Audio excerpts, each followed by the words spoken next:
Good morning everyone. Current affairs की series में 14th and 15th of April पे पहुंच चुके हैं और आज के इंपॉर्टेंट करंट अफेयर्स एमसीक्यू के थ्रू डिस्कस करेंगे। This is brief introduction about me. My name is Prince Luthra, all India rank 577 from UPC CSC 2014 batch.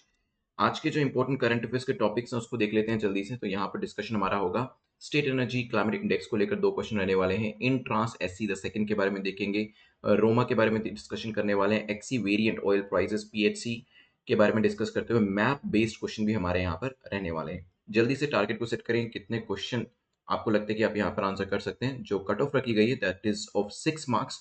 6 question आपको कम से कम ठीक करने हैं, यहाँ पे नेगेटिव मार्किंग नहीं है।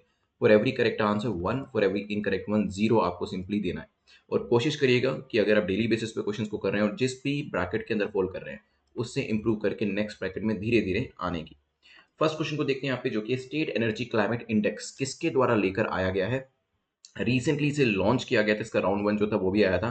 10 सेकेंड्स आपके पास है, सिंपली आपको बताना है कि किसके द्वारा इसे लेकर आया गया। इसकी जो एक्सप्लेनेशन है वो नेक्स्ट क्वेश्चन में देखेंगे, बिकॉज वो भी क्वेश्चन इसी ही टॉपिक के ऊपर बना है। यहाँ पर it is brought to you by NITI Aayog. NITI Aayog के द्वारा स्टेट एनर्जी क्लाइमेट इंडेक्स जो है उसे लेकर आया गया। ये इंडेक्स के अंदर डेफिनेटली जब हम बात करते हैं तो वेरियस स्टेट्स जो है उनकी रैंकिंग होगी, लेकिन रैंकिंग निकालने के लिए कुछ ना कुछ पैरामीटर्स तो होते ही। जैसे आप लोगों की जब रैंकिंग निकलेगी, all India rank 1, all India rank 2, तो डेफिनेटली आपके पैरामीटर्स क्या होते हैं, जीएस 1 में कितने मार्क्स आए, जीएस 2 में, जीएस 3 के अंदर, जीएस 4 के अंदर, ऑप्शनल 1 एंड ऑप्शनल 2 के अंदर कितना कितना स्कोर किया, एसए पेपर में कितना स्कोर किया, और फिर फाइनली इंटरव्यू में कितना स्कोर आया। ये सभी पैरामीटर्स होते हैं। इसी के बेसिस पे आपके मार्क्स को टोटल किया जाता है और उसके बाद आपकी रैंकिंग जो होती है निकाली जाती है। उसी तरीके से यहाँ पर भी अलग अलग पैरामीटर्स होते हैं और इन पैरामीटर्स के अंदर डिस्कॉम डिस्ट्रीब्यूशन कंपनी की performance, access affordability, clean energy initiative, energy efficiency, environmental sustainability and new initiatives, अलग अलग राज्यों ने इस एरिया में कितना काम किया उनके बेसिस पे उनकी रैंकिंग निकाली जाती है। अब नेक्स्ट क्वेश्चन हमारा इसी से मिलता जुलता है कि बताएं कौन से राज्य ने इसमें बेस्ट परफॉर्म किया है। तो आपका जो टाइमर है वो शुरू कर देता हूं, क्योंकि यहाँ पर स्टेट एनर्जी जो आपका क्लाइमेट इंडेक्स का राउंड 1 का स्कोर है उसके हिसाब से अलग अलग स्टेट्स और यूटीज को 3 कैटेगरी के अंदर डिवाइड किया जाता है। इसमें फ्रंट रनर होते हैं, इसके अंदर अचीवर्स होते हैं, और इसमें आप जैसे एस्पिरेंट्स होते हैं। ठीक है, जहां पे पोटेंशियल काफी ज्यादा होता है इंप्रूव करने का। वैसे अगर देखें तो गुजरात टॉप पोजीशन पे आया है। Gujarat, Kerala and Punjab have been ranked as the top 3 performers. तो पहले नंबर पे कौन सा है, गुजरात, केरला दूसरे नंबर पे है और पंजाब तीसरे नंबर पे है। अगर हम स्मॉल कैटेगरी स्टेट्स की बात करते हैं अलग से, अगर मैं यहाँ पे लिखता कि स्मॉल स्टेट के बारे में बताएं, तो उसमें टॉप पोजीशन गोवा की आई है। वैसे करेक्ट आंसर क्या हो जाएगा यहाँ पर, A will be the correct answer. ये किस बेसिस पे रैंकिंग निकाली गई है, ये जो पैरामीटर पीछे हमने देखे थे इन्हीं के बेसिस पे ये रैंकिंग जो है यहाँ पर निकाली गई है, जिसमें अलग अलग स्टेट्स का अलग अलग रैंक आपको देखने को मिला। चलते हैं यहाँ से आगे बढ़ते हुए नेक्स्ट टॉपिक को देखते हैं। नेक्स्ट टॉपिक आपका है इन ट्रांस द सेकंड के बारे में पूछ रहा है कि बताएं इसको लेकर करेक्ट स्टेटमेंट कौन सी है। ये जो in trance SC the second आपका मिशन है, ये ट्रैफिक को इंप्रूव करने के लिए लेकर आया गया है क्या, maybe. ODAWS aims to improve highway infrastructure, एक और मॉड्यूल है ODAWS, क्या उसका काम हाईवे इंफ्रास्ट्रक्चर को इंप्रूव करना है, मे बी। 10 सेकेंड्स आपके पास है, सोचिए क्या आंसर होगा, फिर करते हैं डिस्कशन इसको लेकर। इन ट्रांस द सेकंड क्या हो सकता है। देखिए इसकी फुल फॉर्म पता होगी तो आंसर करना आसान था। गवर्नमेंट ने लॉन्च किया अभी इंडिजिनस इंटेलिजेंट ट्रांसपोर्टेशन सिस्टम, जिसको आईटीएस कह रहे हैं। इसके साथ साथ intelligent transport system endeavour to Indian cities phase 2, जो यहाँ पे इन ट्रांस 2 लिखा है, वो यहाँ पर लॉन्च किया गया। इसके अंदर ODAWS भी है, जिसका फुल फॉर्म है on board driver assistance and warning system. और यहाँ पर व्हीकल बोर्न सेंसर्स जो है वो भी लगेंगे, और डेफिनेटली ट्रैफिक मैनेजमेंट तो होगा ही होगा, और हाईवे इंफ्रास्ट्रक्चर को इंप्रूव करने की बात भी इसके अंतर्गत करी गई है। इसमें बस सिग्नल प्रायोरिटी सिस्टम भी इंट्रोड्यूस करने की बात करी गई है, and common smart connectivity software जो है वो भी लगाने की बात करी गई है। आंसर क्या हो जाएगा, C will be the correct answer. Let's move to the next question which is question number 4। Question number 4 को देखते हैं, जो कि रोमा को लेकर है, रोमा पीपल को लेकर बेसिकली ये क्वेश्चन है पूछा गया। बताइए इसको लेकर करेक्ट स्टेटमेंट क्या है। Roma is an Indo Aryan ethnic group, क्या ये इंडो आर्यन एथनिक ग्रुप है, मे बी। ये जो लोग हैं they arrived from India to West Asia and Europe. ये जो लोग हैं इंडिया से वेस्ट एशिया और यूरोपियन कंट्रीज के अंदर गए, ये भी पॉसिबल है। These are one of the Europe's largest most disadvantage minority group. Europe के अंदर ये एक माइनॉरिटी ग्रुप माने जाते हैं, डिसएडवांटेज हैं। सोचिए अभी न्यूज में थी ये पूरी चीज। Indian council of cultural relation ने अनाउंस किया है कि रिपब्लिक ऑफ क्रोएशिया जो है it will be hosting an international conference, और जिसमें जो Roma as an Indian diaspora है, ये जो लोग है, ये जो एथनिक कम्युनिटी है, इनके ऊपर फोकस किया जाएगा। देखिए जो ये रोमा पीपल है इन्हें रोमनी भी कहा जाता है और जिप्सीज भी कहा जाता है। एक एथनिक ग्रुप है जो ट्रेडिशनली माना जाए तो आपका इंडो आर्यन एथनिक और एथनिसिटी से ही माना जाता है। तो पहली स्टेटमेंट आपकी करेक्ट है। इंडिया से काफी सारे ये लोग जो है वेस्ट एशिया यूरोप में भी गए हैं और ये इसे एक डिसएडवांटेज ग्रुप माना जाता है। तीनों स्टेटमेंट्स हमारी करेक्ट है क्योंकि अब क्रोएशिया के अंदर इनको लेकर एक कॉन्फ्रेंस हो रही है, तभी ये न्यूज में थे। Let's move to the next question which is question number 5। Question number 5 बता रहा है एक्सी वेरिएंट को लेकर पूछा गया। एक्सी वेरिएंट को लेकर बताएं कौन सी स्टेटमेंट आपकी करेक्ट है। आजकल काफी न्यूज में है। This was first discovered in US. US के अंदर ये पहला वेरिएंट सबसे पहले देखा गया था। The XE variant is what is called a recombinant, that is it contains mutation जो कि BA1 और BA2, याद करेगा जब सेकंड वेव थी उसके बाद हमने BA1 BA2 भी देखा, तो उसके कुछ म्यूटेशंस जो है वो इसके अंदर देखने को मिली है। ये भी हो सकता है। BA2 was found to be slightly more transmissible than BA1। BA2 जो है वो और भी आसानी से फैल सकता है, ज्यादा फैल सकता है BA1 के कंपैरिजन में। टाइम मैं आपका शुरू कर देता हूं। रिसेंटली क्या हुआ है कि एक्सी वेरिएंट का एक केस हमें देखने को मिला। अभी तो मल्टीपल केसेस यहाँ पे देखने को मिल रहे हैं। तो यहाँ पे फर्स्ट केस जो था hybrid corona virus variant XE का हमें देखने को मिला, और ओमिक्रॉन वेरिएंट जो है इसमें कहा गया कि जो पिछले साल हमने 90% केसेस देखे उसमें BA1 और BA2 रिस्पॉन्सिबल थे। ठीक है, उसको लेकर ये न्यूज थी। अगर हम बात करें तो पहला केस जो एक्सी वेरिएंट का वो कहां से आया है, it is from United kingdom. तो यूएस नहीं है, यूके है। और आपको सिर्फ इतना ही पता होता कि किस कंट्री के अंदर पहला केस निकला है, तो आप ए बी और डी तीनों को एलिमिनेट करके सीधा सी आंसर कर सकते थे। मींस BA2 की ट्रांसमिसिबिलिटी जो है, मींस BA2 जो है वो और भी तेजी से फैलता है अगर हम उसे BA1 से कंपेयर करते हैं। एट द सेम टाइम जो एक्सी वेरिएंट है उसमें भी आपको दोनों की म्यूटेशन यहां पर दिख जाती है। करेक्ट आंसर क्या हो जाएगा, C will be the correct answer.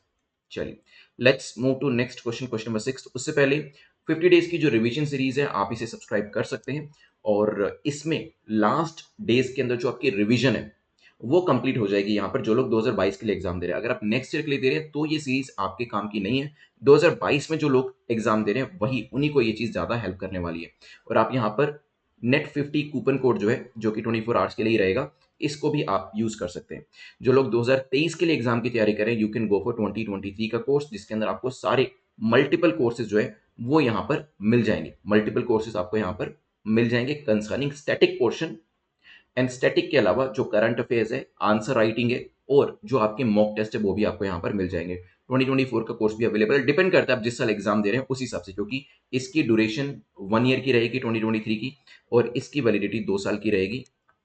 तो उस हिसाब से आप अपनी सीरीज को सब्सक्राइब करिएगा। चलिए चलते हैं यहां से आगे बढ़ते हुए नेक्स्ट टॉपिक के ऊपर, विच इज क्वेश्चन नंबर 6।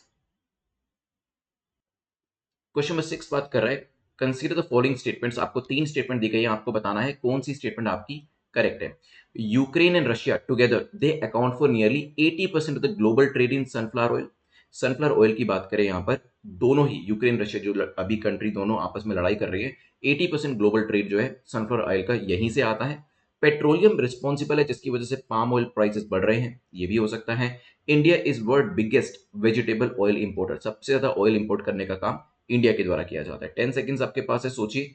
वर्ल्ड के largest producer exporter of palm oil की बात करें, यहां पर पूरी दुनिया जो है डोमेस्टिक शॉर्टेजेस, वर्ल्ड लेवल पे शॉर्टेजेस यहां पर फेस कर रही है। ठीक है, world largest producer and exporter of palm oil जो यहाँ पे कंट्रीज हैं वो भी यहाँ पर डोमेस्टिक शॉर्टेजेस जो है वो फेस कर रहे हैं, जिसकी वजह से जब कोई चीज शॉर्ट होती है या शॉर्टेज में होती है तो क्या होता है, उसके प्राइसेस बढ़ने लगते हैं, और इसी वजह से प्राइसेस इनके बढ़ रहे हैं। तो यहाँ पर Ukraine Russia together account for nearly 80% sunflower oil, ये तो बात ठीक हो जाती है, लेकिन ये ध्यान रखिएगा सेकंड फैक्टर जिसकी वजह से प्राइस इसके इंक्रीज हो रहे हैं वो ये भी है कि ये आपका कहीं ना कहीं पेट्रोलियम से भी रिलेट करता है। आप जानते हैं काफी सारी जगहों पर एथनॉल ब्लेंडिंग करी जा रही है ताकि पेट्रोलियम के ऑल्टरनेटिव के तौर पर इसका इस्तेमाल, जो अलग अलग तरीके के ऑयल्स हैं, बायो ऑयल्स हैं, उसका इस्तेमाल करके बायोफ्यूल बनाया जा सके। और जितना ये पेट्रोल में जाएगा उतना क्या होगा, डेफिनेटली इसको आप क्या कर रहे हैं, वेजिटेबल ऑयल के तरीके से यूज करने की बजाय पेट्रोलियम के तरीके से, पेट्रोल के तरीके से यूज करेंगे, तो यहाँ पर इसके मल्टीपल यूजेस निकलेंगे, खपत ज्यादा होगी, फिर धीरे धीरे शॉर्टेज और भी ज्यादा होगी, फिर प्राइस भी इसके बढ़ने लगेंगे क्योंकि मांग इसकी बढ़ने लगेगी। ठीक है। इंडोनेशियन गवर्नमेंट जो है, इंडोनेशिया मलेशिया सबसे ज्यादा पाम ऑयल को प्रोड्यूस करता है। वहां पर भी अगर आप देखेंगे सिंस 2020 पिछले 2 सालों के अंदर 30% ब्लेंडिंग जो है डीजल के अंदर इसकी करी जा रही है, और वो मैंडेटरी भी कर दी गई है। तो प्राइसेस तो अपने आप बढ़ने ही बढ़ने हैं। तो सेकंड स्टेटमेंट भी आपकी ठीक हो जाती है, और हम इसके बिगेस्ट इंपोर्टर भी हैं। तो आंसर क्या हो जाएगा? D will be the correct answer. चलिए चलते हैं नेक्स्ट क्वेश्चन के ऊपर, विच is question number 7। Primary health care centres के बारे में पूछा गया है। बताइए कौन सी स्टेटमेंट आपकी करेक्ट है, कौन सा कथन आपका सही है। Primary health care is the backbone of health system in India. Primary health care क्या है? बैकबोन है किसकी? हेल्थ सिस्टम की, इंडिया के अंदर। मे बी 1978 में डिक्लेरेशन करी गई थी, जिसे अल्मा अट्टा कहा जाता है, क्योंकि प्रोबेबली वो लोकेशन थी। Adopted at international conference was the first to detail principle of primary health care. तो इस पर्टिकुलर डिक्लेरेशन के अंदर प्राइमरी हेल्थ केयर के क्या प्रिंसिपल्स हैं उनके बारे में बताया गया था। Union government announced health and wellness centre under its Ayushman Bharat. Union government जो है उन्होंने क्या अनाउंस किया है? हेल्थ एंड वेलनेस सेंटर को। कहां पर? आयुष्मान भारत के अंतर्गत। 10 सेकेंड्स आपके पास है, सोचिए क्या आंसर होगा, फिर करते हैं डिस्कशन। एक अभी आर्टिकल आया था न्यूज़पेपर के अंदर, और यहां पर बात करी गई थी कि जो लोग लो मिडिल इनकम कंट्री से आते हैं या फिर इस कैटेगरी से बिलोंग करते हैं, उनको सबसे ज्यादा पैसा देना पड़ता है अपने इलाज के लिए। उनके आउट ऑफ पॉकेट एक्सपेंडिचर काफी ज्यादा होते हैं। ठीक है। तो यहां पर उसी को लेकर एक क्वेश्चन जो था बनाया गया था, वहां पर फैक्ट्स दिए गए थे। प्राइमरी हेल्थ केयर बैकबोन है हेल्थ सिस्टम की इंडिया के अंदर, ये काफी लॉजिकल सी स्टेटमेंट थी। ठीक है, ये काफी लॉजिकल सी स्टेटमेंट थी, इसको आप इजीली मार्क कर सकते थे। सेकंड, अल्माटर के अंदर बताया गया है कि प्राइमरी हेल्थ केयर के जो आपके फंक्शंस हैं वो क्या होंगे, वो भी मैंने आपको बता दिए। और तीसरी स्टेटमेंट भी आपकी यहाँ पर करेक्ट थी, आंसर हो जाएगा डी। देखिए आपने ये चीज नोटिस करी होगी, पिछले 4-5 क्वेश्चंस में, 3-4 क्वेश्चन में तो कम से कम स्टेटमेंट में सारे आंसर डी आ रहे हैं। ठीक है। देखिए एग्जाम में भी ऐसा हो सकता है, क्योंकि कोई भी ये दिमाग लगा के पेपर को सेट नहीं करता है कि अगर पिछला क्वेश्चन का आंसर बी था तो अगले का सी होना चाहिए, फिर अगले का डी होना चाहिए। नहीं, तो यहाँ पर ऐसा हो सकता है, मेरे साथ काफी बार हुआ है। लेकिन वहां पर कॉन्फिडेंस लूज मत करिएगा। अगर आपको लगता है कि 100% आप श्योर हैं अपनी चीज को लेकर, तो चाहे back to back 4 answer D आ जाए या 5 आंसर डी आ जाए, कॉन्फिडेंस को लूज मत करिएगा आपने। ठीक है। चलिए नेक्स्ट क्वेश्चन को देखते हैं, विच इज क्वेश्चन नंबर 8, जो कि बात कर रहा है what is positive indigenisation list in defence sector. Positive indigenisation list defence sector के अंदर क्या होती है? ऐसे इक्विपमेंट जो कि हम डोमेस्टिक इंडस्ट्री से प्रोक्योर करेंगे, ऐसे इक्विपमेंट जो हम फॉरेन इंडस्ट्री से लेते हैं, ऐसे इक्विपमेंट जो कि डोमेस्टिक एज वेल एज जो आपकी बाहर की इंडस्ट्री होती है उससे हम लेते हैं, फॉरेन और यहाँ पे डोमेस्टिक दोनों से ले रहे हैं, या फिर नन ऑफ द अबव। बताइए what should be the correct answer. 10 seconds में आपके शुरू कर देता हूं, आप सोचिएगा।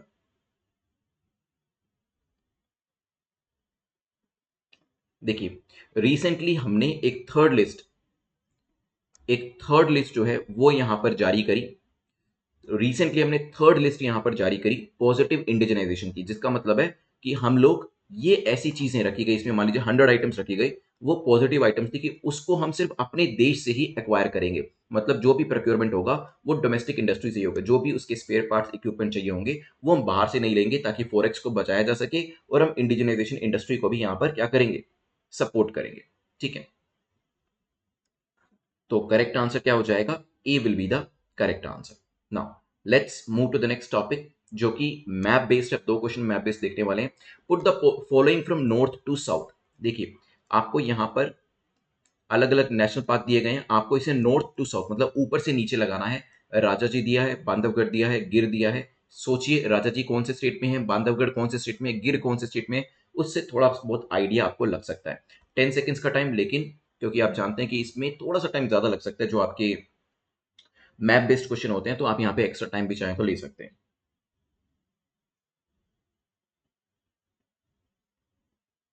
चलिए यहाँ पे आंसर क्या होगा? ए। सबसे पहले ऊपर राजा जी जो आपको नॉर्थ इंडिया में यहाँ पे दिखाई देगा, दिस इज द लोकेशन। फिर आप सेंट्रल इंडिया में आएंगे बांधवगढ़, वेस्टर्न इंडिया में यहाँ पर गिर आपको दिखाई दे रहा है। ऑलरेडी किसमें दिए गए थे? एक सीक्वेंस के अंदर दिए गए थे। लास्ट क्वेश्चन को देखते हैं। लास्ट क्वेश्चन जो है पूछ रहा है पेपारा वाइल्ड लाइफ सेंचुरी कहाँ पर लोकेट करती है? Is it in Kerala, is it in Tamil Nadu, Telangana या आंध्रा? 10 सेकेंड्स आपके पास है, सोचिए। Ministry of environment, forest and climate change ने एक ड्राफ्ट नोटिफिकेशन जारी किया, और इन्होंने डिक्लेयर किया eco sensitive zone that will cover large human inhabited areas, जो Neyyar and Peppara wildlife sanctuary का एरिया है, उसके लिए यहाँ पर इको सेंसिटिव जोन जो है हमारे एनवायरमेंट मिनिस्ट्री के द्वारा डिक्लेयर किया गया, जो कि कहाँ पे लोकेट करता है, इट इज इन केरला। ठीक है, केरला के अंदर ये लोकेट करता है। यहाँ पर अगर आप देखेंगे आसपास मालाबार भी है आपका, इसको भी मत भूलिएगा। देन पीची वजानी यहाँ पर आपका लोकेट करता है। नीचे इडुक्की भी आपको दिखाई देगा, परियर भी आपको दिखाई देगा, और नीचे अगर आप आएंगे बिल्कुल तो यहाँ पे आपका पेपारा नयर जो अभी न्यूज में थी दोनों, वो यहाँ पर आपको दिखाई देगा। चलिए करेक्ट आंसर क्या हो जाता है, A will be the correct answer. Let's revise this entire class in just 2 minutes and then will be revising it. SECI के बारे में देखा था, SCC state energy climate index कौन लेकर आया इसे, जल्दी से बताइए। रिवीजन बहुत जरूरी है, 2 मिनट की इन्वेस्टमेंट है, लेकिन इसका आउटपुट बहुत ज्यादा मिलेगा। और प्रॉब्लम यही होती है कि हम काफी सारी ऐसी चीजें पढ़ते हैं, उन चीजों या उन किताबों में टाइम लगाते हैं जिससे आउटपुट ज्यादा नहीं निकलता। इसी वजह से कई बार ज्यादा टाइम देने के बाद भी एग्जाम नहीं निकलता है, और कुछ लोगों का कम टाइम देने के बाद भी निकल जाता है। क्यों? क्योंकि सही जगह पे टाइम नहीं लगाया जा रहा होता। तो रिवीजन का चांस कभी भी मत छोड़िएगा। नाउ जल्दी से बताएं, यहाँ पर स्टेट एनर्जी क्लाइमेट इंडेक्स कौन लेकर आया है, नीति आयोग लेकर आया है। कौन कौन से पैरामीटर्स थे, ये 6 पैरामीटर्स तो आपको पता होने चाहिए, प्रीलिम्स मींस दोनों के अंदर यहाँ पर आपको हेल्प करेंगे। देन नेक्स्ट इज कौन सा स्टेट टॉप परफॉर्मर है, Gujarat is on number 1, then Kerala, then Punjab. छोटे स्टेट्स के अंदर Goa is on the top position. ठीक है, फिर हमने नेक्स्ट क्वेश्चन डिस्कस किया था स्टेटमेंट ऑफ ट्रांस ई, यहाँ पे ट्रैफिक इंप्रूवमेंट भी होगा और ओडी एडब्ल्यूएस जैसे इसके अंदर मॉड्यूल्स जो हैं वो भी लाए जा रहे हैं। नेक्स्ट क्वेश्चन हमने रोमा पीपल के बारे में देखा था, इंडो आर्यन एथनिसिटी के हैं, यूरोप में है, जिप्सीज भी कहा जाता है, वहां पर डिसएडवांटेज सेक्शन के तरीके से रहते हैं। इनको लेकर क्रोएशिया में एक कॉन्फ्रेंस हो रही है, उसी की बात यहाँ पर करी गई थी। एक्सी वेरिएंट कहाँ पर पहला केस निकला है, जल्दी से बताइएगा। इसमें आपको रिकॉम्बिनेंट दिखाई देगा, म्यूटेशन BA1 एंड BA2 जिसने पूरा 2021 बर्बाद कर दिया हमारा, उन्हीं के ऊपर बात करी गई, उन्हीं की म्यूटेशन आपको मिलेगी। BA2 की ट्रांसमिसिबिलिटी BA1 से ज्यादा मिलेगी। This was first discovered in UK, ध्यान रखिएगा। 50 डेज की सीरीज को सब्सक्राइब कर लीजिएगा, आपके पास नेट 50 कूपन कोड भी अवेलेबल है जिसको आप यूज कर सकते हैं टू गेट द 50% डिस्काउंट। लेकिन सब्सक्राइब इसे तभी करना है जब आप इसके जो वीडियोस हैं वो देखें। ठीक है, ज्यादा बड़ा कोर्स नहीं है, चाहे तो आप 20 डेज में भी इसे कंप्लीट कर सकते हैं, लेकिन आपको वीडियोस जो है जो स्टैटिक पोर्शन के दिए हैं, इसमें एमसीक्यू बेस्ड तैयारी आपकी करा रखी है ज्यादा, तो आपको काफी और भी एक प्रीलिम्स वाली फीलिंग जो है वो आने वाली है, तो वो आप इसे ले सकते हैं। नेक्स्ट हमने क्वेश्चन नंबर 6 के अंदर देखा था, जहां पे हमने यूक्रेन के बारे में देखा, रशिया कितना इनका टोटल कॉन्ट्रीब्यूशन सनफ्लावर ऑयल में 80%। Petroleum is also responsible for increase in palm oil prices, ये भी बिल्कुल ठीक हो जाता है। और इंडिया बिगेस्ट इंपोर्टर भी, अब तो इंडोनेशिया भी नहीं दे रहा अपना पेट्रोल, उसका रीजन क्या है, इंडोनेशिया को लग रहा है कि यहाँ पर हम खुद ही ब्लेंडिंग कर रहे हैं एथनॉल के अंदर, एथनॉल के तरीके से, तो और किसी को क्यों दे रहे हैं। पीएचसी के अंदर हमने अल्मा आटा डिक्लेरेशन के बारे में देखा था, और ये बैकबोन है हेल्थ सिस्टम की, ये भी हमने जाना था। नेक्स्ट क्वेश्चन नंबर 8 के अंदर देखा, what is positive indigenisation list in defence sector. तो इसमें क्या होता है, वो लिस्ट जो क्या है, जो ये बताते हैं कि हमें डोमेस्टिक सेक्टर से क्या लेना है और जो हमें बाहर से नहीं लेना है। ठीक है, नेक्स्ट हमने डिस्कशन किया था, नॉर्थ टू साउथ लगाया था हमने वेरियस नेशनल पार्क को, राजाजी, बांधवगढ़ एंड गिर के बारे में हमने डिस्कशन किया था। ठीक है, नाउ लास्ट में पेपारा वाले सेंचुरी कहाँ पे लोकेट करती है, केरला के अंदर। देखिए हमने बांधवगढ़ तो देख लिया और यहाँ पे पेपारा नायर भी देख लिया। नाउ बांदीपुर, बांदीपुर मुझे बताइएगा कहाँ पर लोकेट करता है, बांदीपुर जो आपका लोकेशन है वो बताइएगा। तो ये जो टाइगर रिजर्व है कहाँ पर लोकेट करता है, कमेंट सेक्शन में जरूर बताइएगा, लाइव में भी बता सकते हैं, लेकिन हाँ कमेंट सेक्शन में नीचे जरूर बताइएगा, सो दैट विनर को निकालना इजी हो जाए हमारे लिए। खैर, अपने मार्क्स जरूर लिखिएगा, कितना आपने स्कोर किया है, टॉपर पोजीशन पे कौन है, ये जानना जरूरी है। लेकिन once again I tell you कि इंप्रूवमेंट जरूर करिएगा। देखिए मेन काम यही है जो आप एमसीक्यूज करते हैं, अगर इंप्रूव नहीं करेंगे, सिर्फ इसी जगह पे ही बैठे रहेंगे तो कोई फायदा नहीं है। देखिए कहाँ पर गलती हो रही है, किस तरीके की गलती हो रही है, ताकि आप ऊपर वाले ब्रैकेट के अंदर आ सके। शुरुआत सभी की यहीं से होती है, ठीक है, so don't worry about it. शुरुआत सभी की यहीं से होती है, तो उसमें कोई भी परेशानी नहीं है। मैंने खुद भी अपना जो प्रीलिम्स का एग्जाम दिया था, उस पे जीएस पेपर नंबर 1 में मेरे कितने, आई थिंक सी सेट में भी 33, 34, 5 ऐसे ही कुछ मार्क्स थे, 30 के लाइन में थे, बेसिकली 35 के आसपास मार्क्स थे मेरे। तो वहां पर 200 में से 35 स्कोर किया था मैंने, फर्स्ट सी सेट पेपर नंबर 2 की बात कर रहा हूँ। ठीक है, लेकिन वहां से अगले अटेम्प्ट में 153 का स्कोर किया था। तो इंप्रूवमेंट हो जाएगा जब आप अपनी गलतियों को समझोगे कि आखिर गलती हुई कहाँ पर मैं चूका या चूकी, तो वो चीज आपको देखनी है और धीरे धीरे आपको इंप्रूव करना है। और एक साल में अगर मैं यहाँ पर 35 से 153 पे आ सकता हूँ, तो आप भी यहाँ पर अगर कॉन्टिन्यूस बेसिस पे प्रीलिम्स के ये एमसीक्यूज प्रैक्टिस करते रहते हैं, तो आप 8/10 की ब्रैकेट के अंदर आ सकते हैं। खैर, आई होप आपको लेक्चर अच्छा लगा होगा। Thanks for watching this video. कल 10 नए और एमसीक्यूज जो है वो डिस्कस करेंगे। Take care, good bye.